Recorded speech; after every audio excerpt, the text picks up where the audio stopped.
ഇതൊരു ചരിത്രപരമായ നിമിഷമാണ്. ലോകം മാറി ചിന്തിക്കുകയാണ്.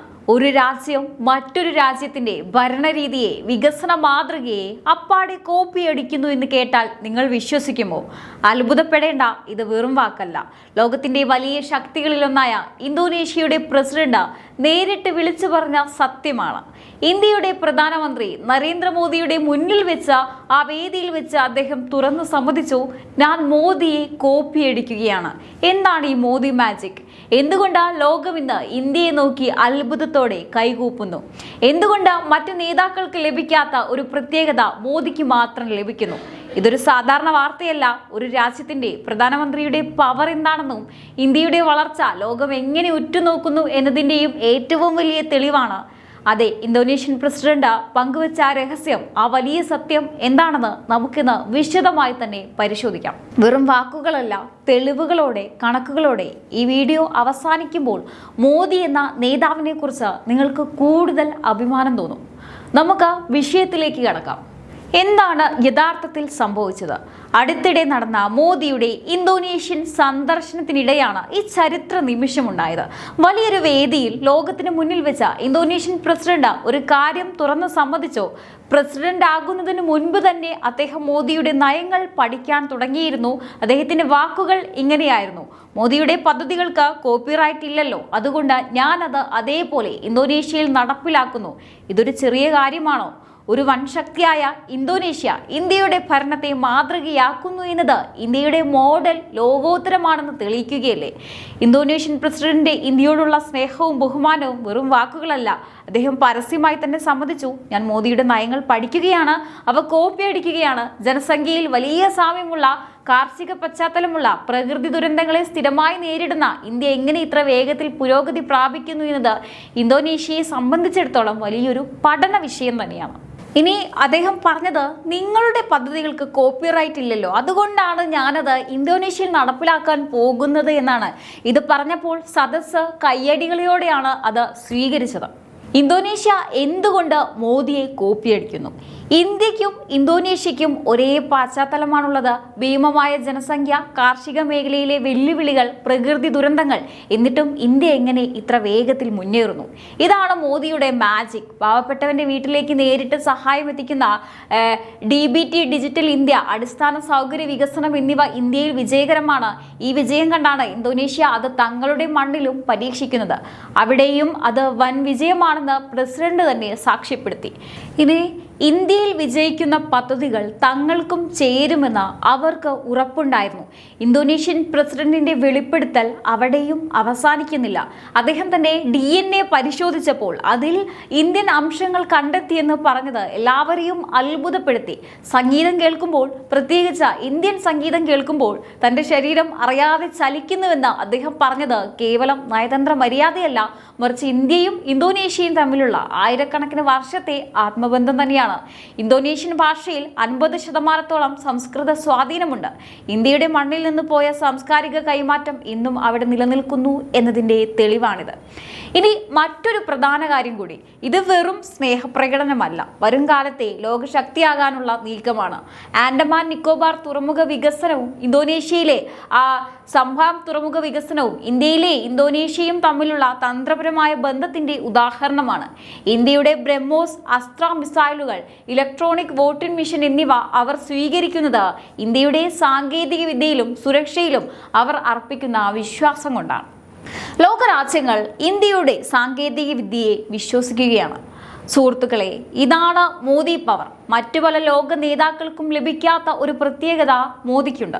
അത് ജനങ്ങളുമായുള്ള ആഴത്തിലുള്ള ബന്ധവും ലോകത്തിന് മാതൃകയാക്കാവുന്ന കൃത്യതയാർന്ന ഭരണരീതിയുമാണ്. ഇന്തോനേഷ്യ മാത്രമല്ല, ലോകത്തെ എത്രയെത്ര രാജ്യങ്ങളാണ് ഇന്ന് ഇന്ത്യയെ പുകഴ്ത്തുന്നത്. ഇന്ത്യ എന്ന രാജ്യം ലോകത്തിന്റെ നെറുകയിലേക്ക് ഉയരുകയാണ്. എന്തുകൊണ്ട് ഇന്തോനേഷ്യ മാത്രം? ഇന്ന് ഗ്ലോബൽ സൗത്ത് എന്ന് വിളിക്കപ്പെടുന്ന വികസ്വര രാജ്യങ്ങളുടെ ശബ്ദമായി ഇന്ത്യ മാറിയിരിക്കുകയാണ്. വികസിത രാജ്യങ്ങളെ മാത്രം നോക്കി നിന്നിരുന്ന ലോകക്രമത്തിൽ നിന്ന് മാറി ഇന്ത്യയുടെ വികസന മാതൃകകൾ എങ്ങനെ ഒരു പാവപ്പെട്ട രാജ്യത്തെ കൈപ്പിടിച്ചുയർത്താം എന്നതിന്റെ ഉത്തമ ഉദാഹരണമാണ്. മോദി അധികാരത്തിൽ വന്ന ശേഷം ഇന്ത്യയുടെ വിദേശ നയങ്ങളിൽ വന്ന മാറ്റം ഏഷ്യയിലെ മറ്റു രാജ്യങ്ങൾക്ക് ഒരു വലിയ ആത്മവിശ്വാസം നൽകിയിട്ടുണ്ട്. ഒരു ബിഗ് ബ്രദർ റോളിൽ നിന്ന് മാറി എല്ലാവരെയും ഒപ്പം കൂട്ടി മുന്നേറുന്ന മോദിയുടെ ശൈലിയാണ് ഇന്തോനേഷ്യയെ പോലുള്ള രാജ്യങ്ങളെ ആകർഷിക്കുന്നത്. ഇന്തോനേഷ്യക്കാരെ ഏറ്റവും കൂടുതൽ ആകർഷിച്ചത് ഇന്ത്യയുടെ ഡിജിറ്റൽ വിപ്ലവമാണ്. പണമിടപാടുകൾ മൊബൈലിലൂടെ വെറും സെക്കൻഡുകൾ കൊണ്ട് നടക്കുന്നു. പണ്ട് അഴിമതിയുടെ കേന്ദ്രമായിരുന്ന ഇടനിലക്കാരെ ഒഴിവാക്കി സർക്കാർ ആനുകൂല്യങ്ങൾ നേരിട്ട് പാവപ്പെട്ടവന്റെ ബാങ്ക് അക്കൗണ്ടുകളിലേക്ക് എത്തുന്ന ഈ സാങ്കേതിക വിദ്യ ലോകത്തിലെ പല സാമ്പത്തിക ആൾക്കാർക്കും അസാധ്യമെന്ന് വിളിച്ചതാണ്. അത് മോദി സാധ്യമാക്കിയപ്പോൾ ഇന്തോനേഷ്യ അത് മാതൃകയാക്കുന്നു. ഈ ഡിജിറ്റൽ തന്ത്രം പഠിക്കാൻ ലോകം ക്യൂ നിൽക്കുകയാണ്. ഇത് ഇന്ത്യയുടെ ബുദ്ധിയുടെ വിജയമാണ്. ഇന്ന് ലോകം മുഴുവൻ പ്രധാനമന്ത്രി മോദിയെ ഒരു ആഗോള നേതാവായി അംഗീകരിക്കുകയാണ്. അമേരിക്ക മുതൽ ഓസ്ട്രേലിയ വരെ, ജപ്പാൻ മുതൽ ഫ്രാൻസ് വരെ ഏത് വലിയ രാജ്യത്തോട് ചോദിച്ചാലും അവർക്ക് മോദിയോട് പറയാനുള്ളത് ബഹുമാനം മാത്രമാണ്. ഓരോ വിദേശ സന്ദർശനവും ഇന്ത്യക്ക് ലഭിക്കുന്ന വലിയൊരു അംഗീകാരമാണ്. ലോക നേതാക്കൾ മോദിയെ കാണുമ്പോൾ അവരുടെ മുഖത്ത് കാണുന്ന ആ സൗഹൃദവും ആദരവും വെറുമൊരു മര്യാദയല്ല, മറിച്ച് ഇന്ത്യയുടെ വളർച്ചയോടുള്ള ബഹുമാനമാണ്. പക്ഷേ ഇവിടെയാണ് മറുവശം കൂടി നമ്മൾ കാണേണ്ടത്. ഇന്ത്യ വളരുമ്പോൾ മോദി എന്ന നേതാവ് ലോക ശ്രദ്ധ നേടുമ്പോൾ അത് കണ്ട് സഹിക്കാൻ കഴിയാത്ത ചിലരുണ്ട്.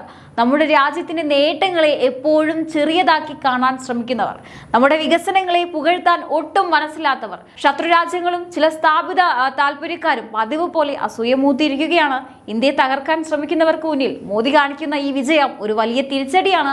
അവർ അസൂയ കൊണ്ട് ഓരോന്ന് പറഞ്ഞോട്ടെ, പക്ഷെ ലോകം മുഴുവൻ ഒരേ സ്വരത്തിൽ പറയുന്നു ഇന്ത്യയുടെ സമയം വന്നിരിക്കുന്നു എന്ന്. പുകഴ്ത്തുന്നവർ പുകഴ്ത്തട്ടെ, അസൂയപ്പെടുന്നവർ അസൂയപ്പെട്ടോട്ടെ. ഇന്ത്യ തന്റെ കുതിപ്പ് തുടരുക തന്നെ ചെയ്യും. ഇന്തോനേഷ്യൻ പ്രസിഡന്റ് നൽകിയ ഈ അംഗീകാരം ആ അസൂയക്കാർക്കുള്ള കൃത്യമായ മറുപടിയാണ്. നമ്മൾ ഇന്തോനേഷ്യയുടെ കാര്യം മാത്രമാണോ കണ്ടത്? അല്ല. റഷ്യ ആവട്ടെ, UAE ആവട്ടെ, ഇറ്റലി ആവട്ടെ, അല്ലെങ്കിൽ ഇറാൻ ആവട്ടെ, ലോകത്തിന്റെ ഏത് കോണിലേക്ക് നോക്കിയാലും പ്രധാനമന്ത്രി മോദിയുടെ ഒരു ആത്മബന്ധം നമുക്ക് അവിടെ കാണാൻ കഴിയും. രാഷ്ട്രീയത്തെക്കാൾ ഉപരിയായി വ്യക്തിപരമായ ഒരു സ്നേഹം ലോക നേതാക്കൾക്ക് മോദിയോടുണ്ട്. നിങ്ങളൊന്ന് ആലോചിച്ചു നോക്കൂ. പരസ്പരം ശത്രുതയിലുള്ള രാജ്യങ്ങൾ പോലും മോദിയുടെ സാന്നിധ്യത്തിൽ ഒരേ വേദിയിൽ ഒത്തുചേരുന്നു. റഷ്യയുമായി വർഷങ്ങൾ പഴക്കമുള്ള ആഴത്തിലുള്ള നയതന്ത്ര ബന്ധം മോദി കാത്തു സൂക്ഷിക്കുന്നു. അതേസമയം തന്നെ UAE പോലുള്ള ഗൾഫ് രാജ്യങ്ങളിൽ ഇന്ത്യയുടെ സാന്നിധ്യം ഉറപ്പിച്ചുകൊണ്ട് റെക്കോർഡ് നിക്ഷേപങ്ങൾ കൊണ്ടുവരുന്നു. ഇറ്റലിയുടെ പ്രധാനമന്ത്രി ജോർജിയ മെലോനിയുമായുള്ള സൗഹൃദവും ഇറാനുമായി ചബഹാർ തുറമുഖം വഴി നടപ്പിലാക്കുന്ന തന്ത്രപ്രധാനമായ കരാറുകളും ഇതെല്ലാം കാണിക്കുന്നത് മോദിക്ക് മാത്രമുള്ള ഒരു പ്രത്യേക കഴിവാണ്. മറ്റു നേതാക്കൾക്ക് ലഭിക്കാത്ത ഒരു വൈബ് മോദിക്കുണ്ട്. അത് അദ്ദേഹത്തിന്റെ സത്യസന്ധതയും ഇന്ത്യ ഒന്നാമതെന്ന നിലപാടിൽ വിട്ടുവീഴ്ചയില്ലാത്ത അദ്ദേഹത്തിന്റെ ഉറച്ച തീരുമാനങ്ങളും കൊണ്ടാണ്. ലോക നേതാക്കൾ മോദിയെ കാണുന്നത് ഒരു ഭരണാധികാരി എന്നതിലുപരി ലോകത്തെ നയിക്കാൻ ശേഷിയുള്ള ഒരു വഴികാട്ടിയായാണ്. ശത്രുക്കൾ പോലും മോദിയുടെ ഈ നയതന്ത്രത്തെ മാനിക്കാൻ നിർബന്ധിതരാകുകയാണ്. ഇതാണ് മോദി മാജിക്. ഓരോ രാജ്യവും ഇന്ത്യയെ അത്രമേൽ ആദരിക്കാൻ കാരണം ഈ സൗഹൃദങ്ങളുടെ കരുത്താണ്. അപ്പോൾ സുഹൃത്തുക്കളെ, ചുരുക്കി പറഞ്ഞാൽ നരേന്ദ്രമോദിയുടെ ഈ വിദേശ സന്ദർശനങ്ങളും ലോകരാജ്യങ്ങളുമായുള്ള അദ്ദേഹത്തിന്റെ ഈ അസാമാന്യമായ സൗഹൃദവും വെറുമൊരു ഔദ്യോഗിക ചടങ്ങല്ല, അതൊരു പുതിയ യുഗത്തിന്റെ തുടക്കമാണ്. ഒന്ന് ചിന്തിച്ചു നോക്കൂ. ഇന്തോനേഷ്യയെ പോലെ ഒരു രാജ്യം നമ്മുടെ ഭരണ മാതൃകയെ പകർത്തുമ്പോൾ റഷ്യയും UAEയും ഇറ്റലിയും ഇറാനും ഇന്ത്യയെ തങ്ങളുടെ ഏറ്റവും വിശ്വസ്തനായ പങ്കാളിയായി കാണുമ്പോൾ അത് ഇന്ത്യ എന്ന രാജ്യത്തിന്റെ അന്തസ്സും കരുത്തുമാണ് ലോകത്തിന് മുന്നിൽ വിളിച്ചോതുന്നത്. എന്തുകൊണ്ടാണ് മോദിയെ മാത്രം ലോകം ഇത്രയേറെ സ്നേഹിക്കുന്നത്? ഉത്തരം ലളിതമാണ്. അദ്ദേഹം പുലർത്തുന്ന സത്യസന്ധത, രാജ്യത്തിന്റെ താല്പര്യങ്ങൾക്കായി അദ്ദേഹം എടുക്കുന്ന കടുപ്പമേറിയ തീരുമാനങ്ങൾ, പിന്നെ ഒടുവിൽ പറഞ്ഞതുപോലെ ഓരോ രാജ്യത്തിന്റെയും ഹൃദയത്തിലേക്ക് ഇറങ്ങിച്ചെല്ലാൻ അദ്ദേഹത്തിനുള്ള ആ പ്രത്യേക കഴിവ്. ഈ ആത്മബന്ധം വെറും രാഷ്ട്രീയമല്ല, അതൊരു സംസ്കാരത്തിന്റെ കൈമാറ്റം തന്നെയാണ്. എന്തായാലും ഈ ഒരു വിഷയത്തെ നിങ്ങൾ എങ്ങനെയാണ് നോക്കിക്കാണുന്നത്? തീർച്ചയായിട്ടും നിങ്ങളുടെ അഭിപ്രായങ്ങൾ താഴെ കമന്റ് ബോക്സിൽ രേഖപ്പെടുത്തുക. മറ്റൊരു വിഷയമായി വീണ്ടും കാണാം. നന്ദി.